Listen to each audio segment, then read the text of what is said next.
கொடைக்கானல் பூம்பாறையை சேர்ந்த பட்டியலின இளைஞர் ராமர் கொலை செய்யப்பட்ட வழக்குல தொடர்புடைய அனைத்து குற்றவாளிகளையும் கைது செய்யணும்னு அவரோட உறவினர்கள் திண்டுக்கல் அரசு மருத்துவக் கல்லூரி மருத்துவமனை முன்னாடி சாலை மறியல்ல ஈடுபட்டிருக்காங்க.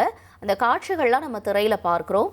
பிரேத பரிசோதனை முடிஞ்சதுக்கு அப்புறமா உடலை வாங்க மறுத்த அவர்கள் குற்றவாளிகள் எல்லாரையுமே உடனடியாக கைது செய்யணும்னு போராட்டத்தில் வலியுறுத்தி இருக்காங்க. இதனால கிட்டத்தட்ட 30 நிமிடங்கள் வரைக்கும் அந்த பகுதியில் போக்குவரத்து பாதிக்கப்பட்டிருக்கு.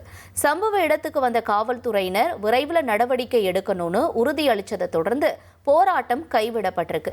இந்த கொலை தொடர்பாக ஏற்கனவே ஒருவர் சரணடைஞ்சிருக்கக்கூடிய நிலையில மேலும் இந்த வழக்கில் தொடர்புடையவர்கள் எல்லாரையுமே அரெஸ்ட் பண்ணணும் அப்படின்னு அங்க இருக்கக்கூடிய உறவினர்கள் குற்றச்சாட்டை முன் வச்சிருக்காங்க.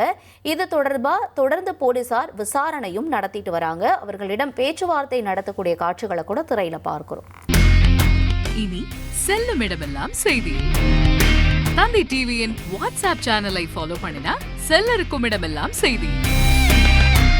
இதோ QR கோட் இப்பவே ஸ்கேன் பண்ணுங்க, ஃபாலோ பண்ணுங்க.